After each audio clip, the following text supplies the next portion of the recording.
Welcome back to your weekly update on the top 10 selling cards on the reserve list, November 18th to the 25th of 2023. Prepare to be shocked and awed at the sheer volume of sales on the reserve list this week as players dug into those Black Friday deals for singles that they have always wanted to get their hands on. But enough of me talking about it, it's time to show you the numbers and show you what's happening.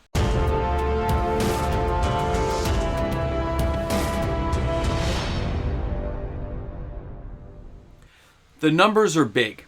They are so big that it won't really be reflected properly in this video.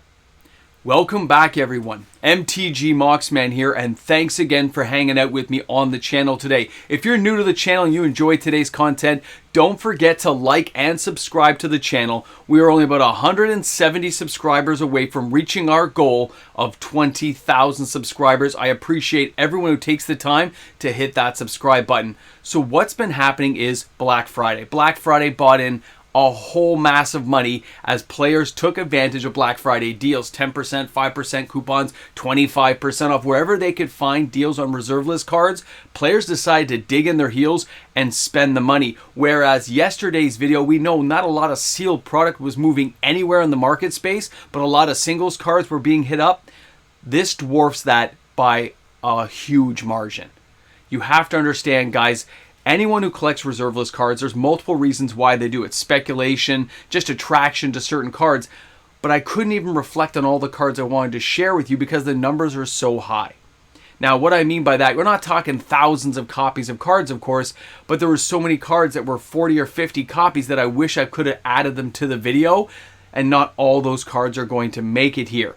But from what I could estimate the value, well over $1 million in reserve list cards moved just on the 24th. It was crazy to look at the numbers and add this stuff up. And today's video, I just want to give you guys that kind of context before you watch the numbers today, that these may be the cards that made the top 10, but the sheer volume of cards moving in the secondary market was much larger than that. If you need any specific cards, you can feel free to email me. I'll be happy to look up some of the numbers if I have that data available. And if you're one of my patrons or YouTube membership members, of course, I'll answer you guys first. So thanks a lot. Let's get the party started. Let's look at what we're talking about here, and let's take a look at some amazing Magic cards on the reserve list. So starting out at number 10 this week, we're going to have Hall of Gemstone.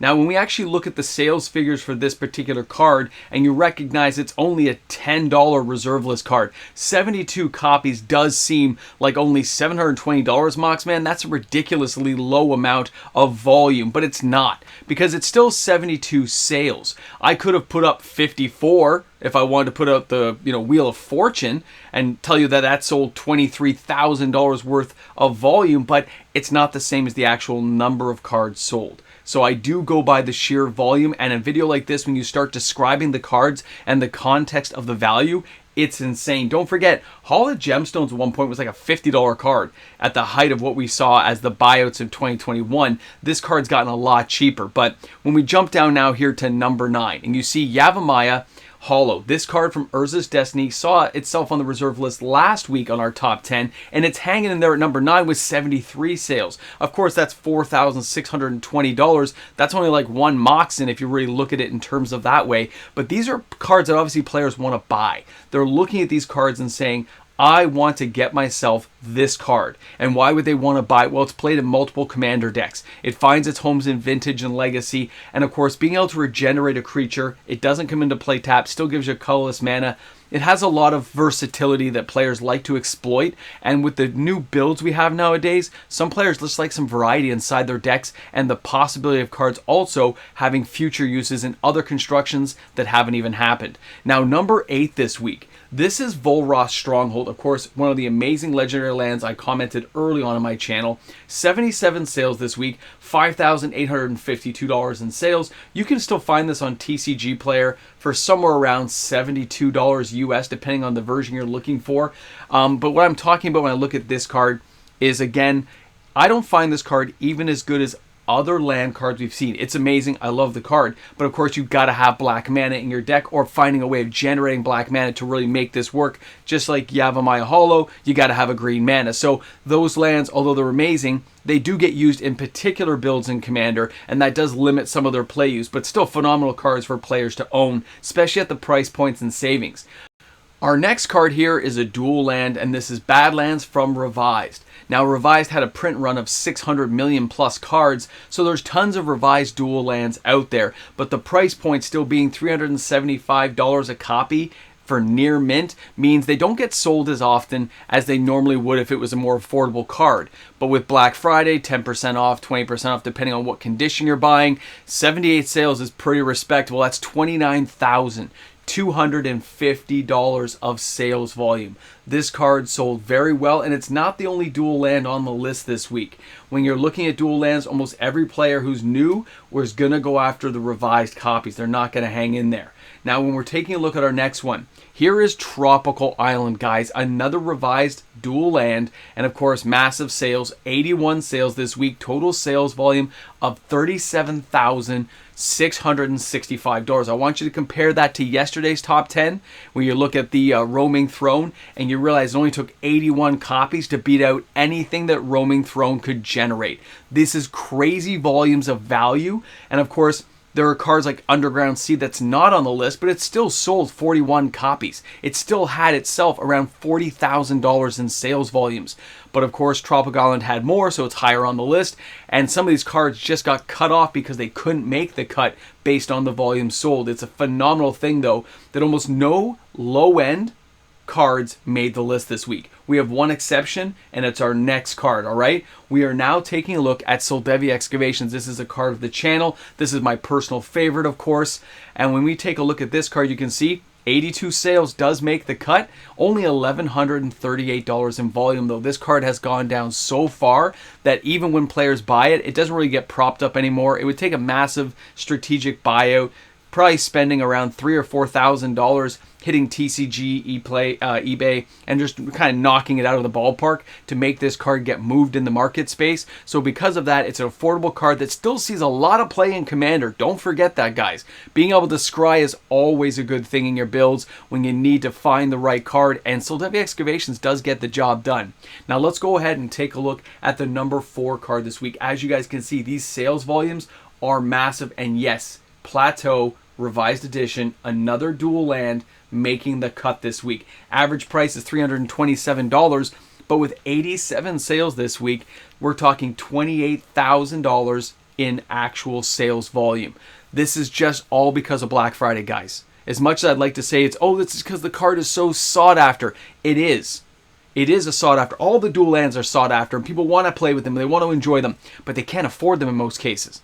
When you see deals like this, and you get 25% off, or you get trade-in value, or you extra trade-in value, and you just decide to work yourself up to this, remember, these are not all near mint that are selling, so these price points you're seeing here aren't exact. In some cases, you saw maybe like light played to heavily played. It didn't matter. I'm giving you an average price volume, though, and it's still crazy to see how many actually got sold. Now, when we're taking a look here at our next card, this is Lake of the Dead from Alliance. It's some of the best artwork ever created in Magic the Gathering. And when we take a look and see that the number 3 card has 91 sales, its total sales volume, though, of $6,643. Now, some BGS copies also sold, and most of the ones that sold for Lake of the Dead are near mint. I was surprised to see how many near mint copies got sold as opposed to buying a heavily played and saving yourself $25 US. I guess with the discounts, players decide to hit this card, hit it fast, hit it hard, and say, I got my copy now, I don't have to worry about this anymore. And I think some speculators got in on that just because the BGS ones didn't really make a lot of sense for this particular sales volume week. Now our next card is coming in at number 2. This is Scrubland again, another dual land, and this is not a coincidence, guys. This is because these cards were on sale. That's why the sales volumes moved the way they did. 98 sales this week, 29,694 cards. Sales volume, I mean, it's phenomenal. This is crazy. We're talking in just a few cards I've showed you guys, we are already over $100,000 in sales. And when I started looking at, the few mocks that have sold, a couple of Black Lotuses I could track down, as well as all kinds of middle ground cards, it's just crazy to see the value. But the number one card threw me a lot. Number one this week is Savannah. Now look at the sales volume of this card, revised edition, okay? And I just want to mention that 167 sales is crazy to track down for Savannah. This took me quite a while, and I waited for the data, but look at this, guys. $50,434. Only 167 cards generated that much secondary market value. It's no wonder Wizards of the Coast wants to get their hands into the reserve list vault. They want to get back in there because these kind of prices are something they just cannot generate with their current market space. They can't generate the value they need to really get the revenue pumping, but the reserve list holds it and holds it strong because they can't reprint them. That's why they're sought after, that's why they're valuable, and that's why the reserve list is pretty much going to stay in place now forever. Now, before we end the video, let's do a little wrap up here. Let's talk about what we're seeing because it isn't just dual lands that hit the list. I want to give you guys a few honorable mentions and talk about some of the other stuff I saw during the Black Friday sales. Well, that was your top 10, guys, but that doesn't give you the full picture of what we're talking about. 67 various Moxes sold, unlimited. 12 betas, 4 alpha. 9 Black Lotuses in total, anything from collector edition, unlimited to beta, no alphas. When we're talking about also these dual lands, I gave you guys just the revised ones, but we had unlimiteds, betas, and alpha. A play set of alpha plateau sold. They're not included in that data though, because those are the revised edition. I don't combo them all together. They're individualized. So they almost never make the list. But when you start looking at these, 16 force fields, 4 time twisters, 9 ancestral recall. This is a lot of sales. These are like power 9 cards moving. Only 3 Library of Alexandria's moved, 4 bazaars. Like, we're talking some serious numbers here when we're looking at the overall volumes. We're talking $1 million plus in a single day. And I don't hit every area of the market. It's too hard, and some sites you can't get access to. You can't find ways in. It is phenomenal to see, though, that the reserve list is as healthy as it is, and that players took advantage of a Black Friday deal to get cards they may never have owned. When you look at the other dual lands that didn't make the miss, Taiga was like 38 sales, Bayou was like 52. There was cards that were on the list originally, but as I started counting up and looking at other cards on the list, it started knocking them off. But things like Thrall Champion with like 32 sales didn't have a chance. Fastbomb with 17 sales, not even close, right? Because why buy low-end reserve list cards when you can save so much money and get kickbacks buying them? If you buy a $250 dual land and you're going to get $70 back in cashback money, that is crazy stuff to see. So you always have to remember, guys, shop smart, shop smart. And of course, guys, don't forget that if you're shopping and using TCG Player, please consider using my affiliate link found in the description of the video. When you click the link, it'll take you to TCG Player for your shopping experience, but any sales you do get logged to my channel, which means I get a kickback of 3.5%. It's a great way to support the channel and help me get some free stuff here that helps the channel for prizes and giveaways. Thanks again, guys. Thanks for using my link. I'll see you all tomorrow for another video. Have an awesome one. Of course, here's the end of the video, the part where we say thank you to the amazing patrons I have supporting my channel, the amazing YouTube membership members, guys. Because of them, daily uploaded content is made possible on this channel, so thanks again for all that support. Welcome back to the Ramble Jambo. It looks like you've made it to the end of the video. You've made it to the after credit party where only the select few get in through the door. Because you cleaned up your popcorn, you cleaned your room, and now you're allowed to enjoy yourself just a little bit more. And you made me some nachos and cheese. Some shredded bacon. Yeah, all right. A little bit of spice with it. I'm getting jalapenos on the side. Dude, now we're talking. Yeah, guys, Black Friday. Crazy stuff going on out there. Sales, of course, were not very good, as we've discussed. But reserve list sales on higher end cards was crazy. Also, alpha and beta cards, unlimiteds. I'm surprised unlimited was so cheap. Some of the photos I was sent were pretty big, so it's good to know players are still picking these things up as they desire them, either for collection building or because they are speculating that these are going to have bounce back prices 5-10 years from now. Remember, it's always kind of like a cycle thing. You never know when the next big boom and bust is going to come, but interesting to see what players are buying and how they're spending their hard-earned money, right? Either way, we made it to the end of another week. I can't wait to see you guys in the live stream. I hope you make it out. Shop smart, shop smart. Do you like it? Is it good? Is it good? I hope you guys enjoyed that. I thought some people might get a kick out of it if I got the shirt. So anyway, thanks for tuning in. Thanks for hanging out. I'll see you soon. Dog's ear is okay, by the way, for those who asked. Yeah, I got the drops and stuff. He'll be fine. All right, I'll see you guys later.